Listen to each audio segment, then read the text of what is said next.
O sangue e a luz. Campinas, julho de 2018. Sol fraco, aquele que não esquenta, só ilumina, e às vezes nem isso. Eu estava na Rua das Palmeiras, saindo do turno da noite na usina São Jorge, quando o cheiro chegou. Não era aquele fedor de químico que a gente já está acostumado, era algo vivo, como se o ar tivesse dente e mordesse a garganta. Parei no meio da calçada, entre o Bar do Zé, onde o pessoal ainda estava tomando a última cerveja do Happy Hour, e a padaria da Dona Maria, que já estava abrindo as portas para fazer o pão de queijo da madrugada. "Cê tá vendo isso, Paulo?" gritou o Tonho, meu colega de turno, parando do meu lado com a mochila pendurada no ombro. Não precisei responder. O Tonho era devoto de Nossa Senhora Aparecida desde pequeno, tinha até uma medalhinha dela pendurada no cordão do crachá, enquanto eu só acreditava no que via ou no que não via, como o salário no fim do mês. "Isso não é normal, não", ele falou, coçando a barba por fazer. "Parece que está saindo da tubulação 3. A tubulação 3, aquela que a gente tinha consertado 3 vezes no mês passado, mas que o encanamento estava velhaco, cheio de remendo. A que passava bem embaixo do galpão onde ficavam os tanques de ácido sulfúrico. "Vamos lá ver", eu disse, já sentindo o suor frio nas costas. A usina estava quieta, só o zumbido dos transformadores e o cheiro de óleo queimado. A gente entrou pelo portão dos fundos, onde o segurança, o seu Raimundo, estava dormindo na cadeira de plástico, o rádio ligado num samba enredo antigo da Mangueira. "Ó, abre alas, que eu quero passar." "Raimundo, acorda, cara", o Tonho cutucou ele, "tá fedendo a morte aqui dentro." O velho acordou assustado, a mão já indo pro revólver que ele guardava debaixo do banco. Ninguém sabia se era registrado, ninguém perguntava. "E que é, seus otário?" "Vazamento", eu falei, apontando pro corredor onde a névoa verde começava a se formar, rente ao chão, como se o chão mesmo tivesse vomitado veneno. O Raimundo engoliu em seco. "Isso aí é gás cloro, seus filhos da mãe." E foi aí que o inferno começou. Corremos pro galpão da tubulação 3, mas antes de chegar, o Tonho escorregou. Eu vi ele cair de joelhos, a mão batendo no chão com força. Quando ele levantou, estava com sangue no rosto, cortado por um caco de vidro que estava ali jogado. "Porra, Paulo", ele gritou segurando a testa, "isso aqui é sério." Eu não respondi. Estava olhando para o tanque de ácido, onde uma rachadura fina, quase invisível, estava jorrando um líquido preto fumegante. O cheiro queimava os olhos, a garganta, os pulmões. Sabia que se a gente não fechasse a válvula principal em 5 minutos, a nuvem tóxica ia subir, sair pela chaminé e cair direto no bairro, na Rua das Palmeiras, na casa da minha mãe. Na escola onde a filha do Tonho estudava. "Vamos lá", eu gritei, puxando ele pelo braço. Mas o Tonho não se mexeu. Estava olhando para a medalha de Nossa Senhora, que tinha ficado suja de sangue. "Não dá, Paulo, isso aqui é para matar a gente." E foi aí que ele me empurrou. Não foi um empurrão de briga, foi um socorro, um vai porque eu não vou conseguir. Eu caí de costas, mas me levantei rápido. O Tonho já estava correndo para o outro lado, para onde ficavam os extintores de emergência. Sabia o que ele estava pensando. Se não desse para fechar a válvula, a gente ia ter que jogar espuma para conter o vazamento. Só que para isso, ele ia ter que passar por cima da nuvem de gás. "Tonho, não", eu gritei. Mas ele já estava indo. E eu corri para a válvula. Os segundos viravam horas. Meus dedos escorregavam no metal encharcado, a válvula não cedia. O suor misturava com o ácido que já estava começando a queimar minha pele. Eu ouvia o Tonho tossindo, caindo, se arrastando. Ouvia o Raimundo gritando no rádio, chamando os bombeiros, a defesa civil, Deus e o diabo. E então, quando eu já estava pronto para desistir, algo aconteceu. Uma luz. Não era o reflexo das lâmpadas. A mão que segura o mundo. Não era o reflexo das lâmpadas, não era o clarão do sol fraco de julho batendo nas tubulações de aço. Era uma luz diferente, como se alguém tivesse aberto uma porta no meio daquela escuridão química e do outro lado só existisse paz. Uma claridade dourada quente que não queimava, mas envolvia, e no centro dela uma silhueta. "Maria", sibilou o Tonho, caído a 2 metros de mim, a voz rouca de tanto gás inalado. Eu não tive tempo de duvidar. Minhas mãos, que há segundos escorregavam sem força, de repente agarraram a válvula com uma precisão cirúrgica. Um giro seco, um estalo. O chiado do vazamento cessou como se alguém tivesse cortado o som do mundo. O Tonho arfava, os olhos arregalados não para o teto da usina, mas para algo acima dele. Eu me virei e vi, no meio da fumaça amarela que ainda dançava no ar, uma figura feminina vestida de azul claro, os braços estendidos como se segurasse o peso de tudo aquilo. Não era alucinação, não era medo. Era ela. "Corram", a voz não veio dos lábios dela, mas dentro da gente, como um vento que sopra direto na alma. Não precisei de mais nada. Agarrei o Tonho pelo colete, puxo para cima e saímos cambaleando, tossindo, os olhos ardendo. Atrás de nós, a nuvem tóxica começou a se dissipar como se fosse sugarada para cima, como se uma mão invisível a enrolasse e jogasse longe. Quando caímos do lado de fora, no pátio de cimento onde o Raimundo nos esperava com a maca e o oxigênio, olhei para trás uma última vez. A usina estava intacta, o vazamento contido, e no alto, entre as nuvens cinzas de Campinas, um clarão azulado se apagava devagar, como uma vela que alguém apaga com cuidado. 3 dias depois, Hospital Celso Pierro, Rua Alexander Fleming. O Tonho acordou com tubos no nariz e uma queimadura feia no braço. A primeira coisa que ele fez foi me olhar e dizer, com a voz ainda grossa: "Você viu, né, Zé?" Eu não respondi, não precisava. O médico disse que foi milagre a gente não ter morrido. Os bombeiros disseram que a válvula estava tão corroída que não tinha como ter fechado sozinha. O Raimundo, que estava do lado de fora, jurou que ouviu um coro de vozes femininas cantando Ave Maria no meio do barulho do alarme. Campinas inteira ficou sabendo. Até o jornal Correio Popular veio fazer matéria, mas a gente não deu entrevista. O que ia dizer? Que Nossa Senhora Aparecida tinha descido do santuário para salvar 2 operários bêbados de uma usina em Barão Geraldo. Mas a gente sabia. Carnaval de 2019, Rua das Palmeiras. Um ano depois, a gente estava lá. Não no bloco da Tribos do Sol, nem na Mocidade Independente, mas num barracão improvisado no fundo da Vila Costa e Silva, onde o pessoal da usina se reunia para beber e esquecer os turnos de 12 horas. O Tonho, agora com uma cicatriz roxa no antebraço, levantou a cerveja e disse: "Saúde para quem não desiste, seus filhos da mãe." Todo mundo riu, menos eu. Porque eu estava olhando para um quadro pendurado na parede do bar, uma imagem de Nossa Senhora Aparecida, igualzinha à que a gente viu naquela noite. Alguém tinha colado por cima um bilhete escrito à mão: "Obrigado pela força. Os operários da usina São José." E foi aí que entendi. A gente passa a vida inteira achando que força é segurar o peso sozinho, é aguentar o turno, o cheiro de ácido, o salário que nunca chega, a mulher que reclama, o filho que pede presente. É ser durão, não chorar, não pedir ajuda. Mas não é. Força é saber que tem uma mão maior que a sua segurando tudo quando você já não aguenta mais. É olhar para o abismo e confiar que alguém de verdade, não vai deixar você cair. O Tonho jogou uma moeda no copo do pingado e gritou: "Mais uma para Nossa Senhora, seu Zé, que essa santa é boa pra caralho." E eu sorri, porque dessa vez a gente não estava brincando de herói. A gente estava vivo e isso, meu irmão, não tem preço. O milagre na Rua das Palmeiras.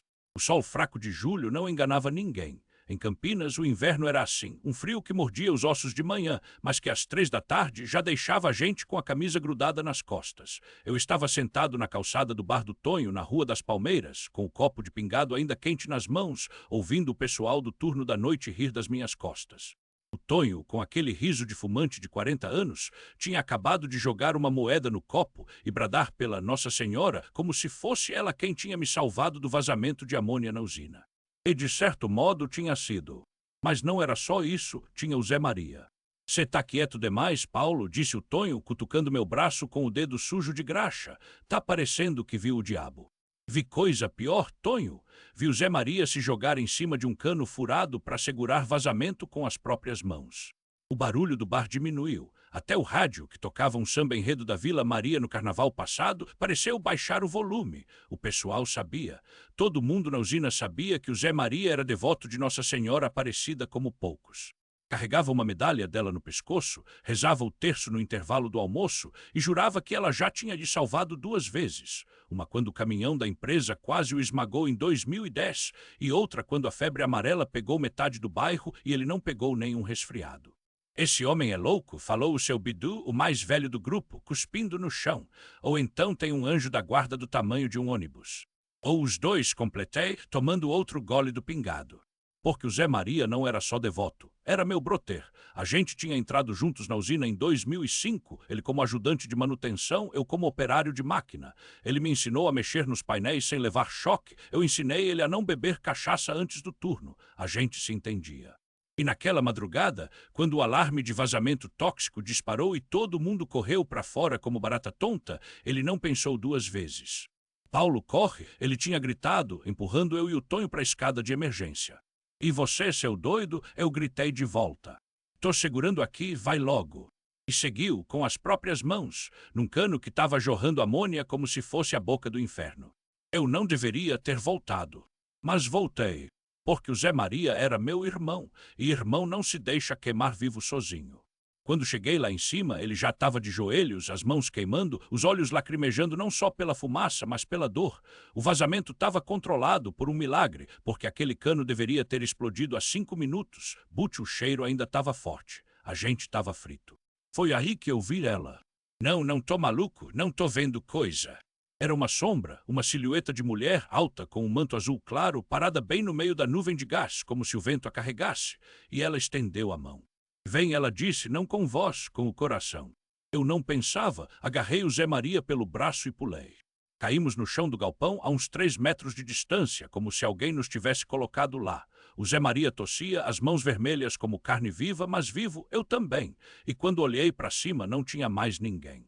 Só o cano agora selado, só o alarme que tinha parado sozinho, só o cheiro de amônia se dissipando como se alguém tivesse aberto todas as janelas do inferno. O Tonho não acreditou quando contei, nenhum deles acreditou. Cê tá é com medo de ser demitido, Paulo riu o seu bidu, inventando história de santa para justificar que quase morreu de burrice. Mas o Zé Maria acreditou. Porque quando a ambulância chegou e os bombeiros nos arrastaram para fora, ele olhou para mim com os olhos cheios d'água e dor e sussurrou. Ela veio, não foi. Eu só balancei a cabeça. Porque a gente sabia. 3 dias depois, o Zé Maria estava no hospital, com as mãos enfaixadas, mas fora de perigo. A usina estava paralisada, a CIPA investigando e o pessoal todo falando que ia ter demissão em massa. Eu estava sentando de novo no bar do Tonho, dessa vez com um copão de cerveja gelada na mão e o coração ainda apertado. O sol fraco de julho batia nas pedras da Rua das Palmeiras, mas o calor não era do tempo, era daquilo que a gente tinha vivido. O Tonho enxugou o balcão com um pano sujo e me olhou de lado. E aí, Paulo, vão te mandar embora. Eu dei um gole longo, sentindo o amargo da brama misturado com o gosto de óleo queimado que ainda colava na garganta. Se mandar, mando, mas não foi por minha culpa, não. O seu bidu, velho safado, cuspiu no chão e riu.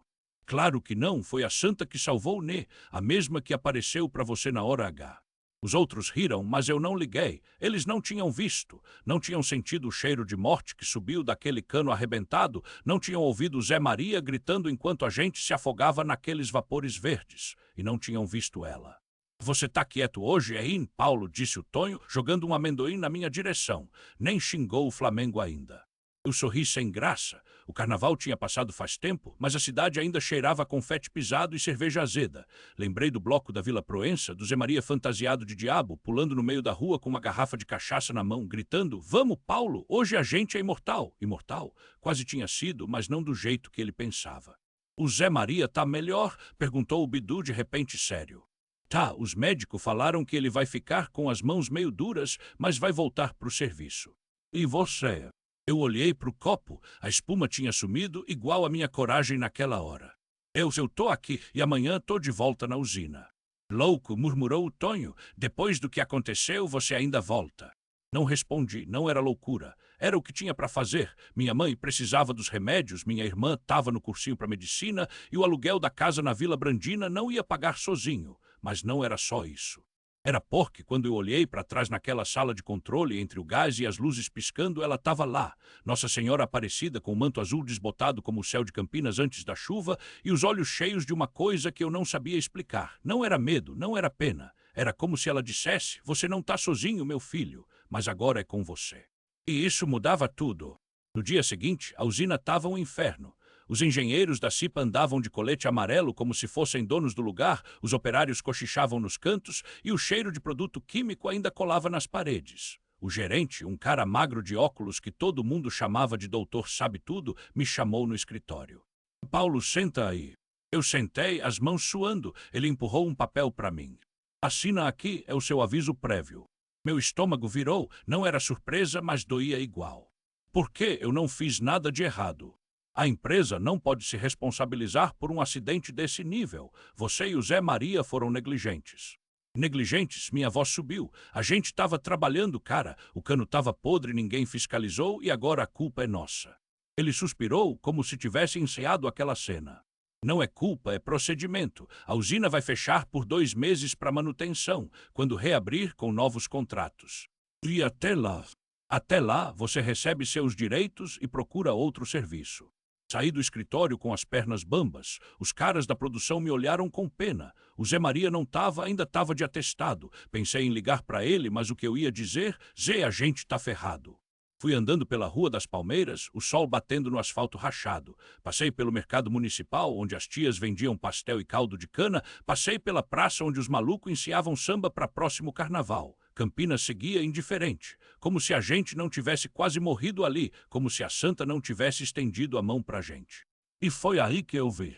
No meio da multidão, uma mulher velha de vestido azul desbotado, sentada num banco da praça. Não era ela, não dessa vez, mas tinha algo nos olhos dela que me fez parar.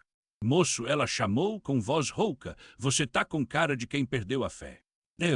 Eu não sei mais em que acreditar, Doninha, soltei, sentando do lado dela sem nem pedir licença. O banco rangeu e o cheiro de terra molhada depois da chuva fraca de julho subiu do chão. A gente quase morreu ontem. O Zé, meu parceiro de usina, virou um monstro de tanto veneno que tomou. E eu só não morri porque uma luz apareceu no meio daqueles gases.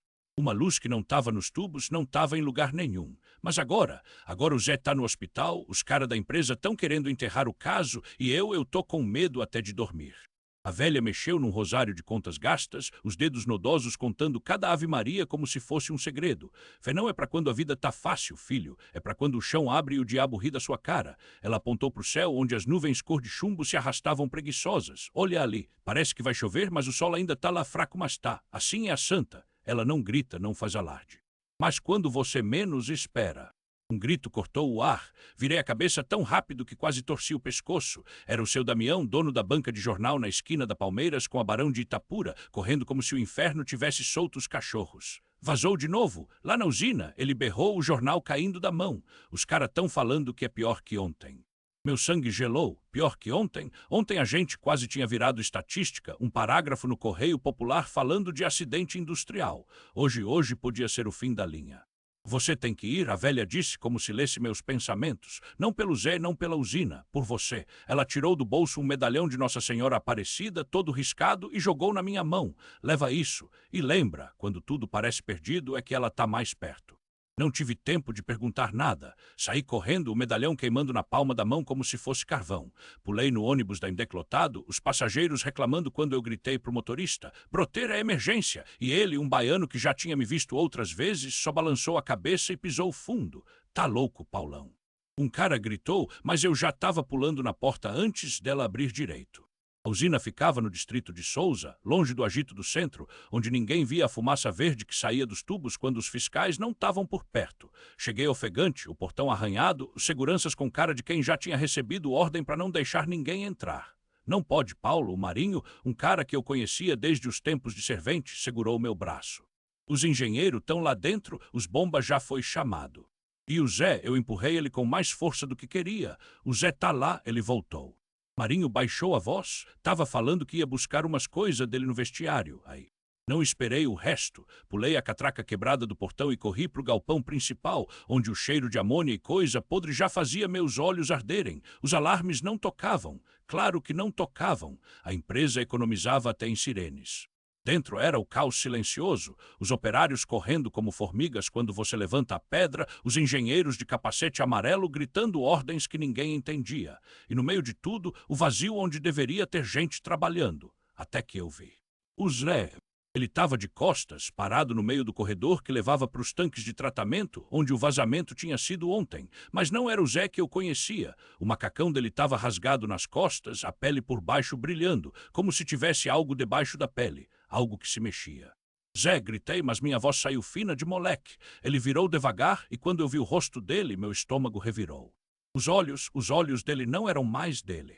Era como se alguém tivesse derramado mercúrio dentro das pupilas, um líquido prateado que escorria para fora, queimando as pálpebras. A boca dele se mexeu, mas não saiu som. Só um chiado, como vapor escapando de uma panela de pressão. Paulo, ele finalmente falou e a voz era dele e não era. Era como se duas pessoas falassem ao mesmo tempo, uma afogando a outra. Eles estão em. Aquele dia mudou minha vida para sempre, trazendo mais sentido à minha existência.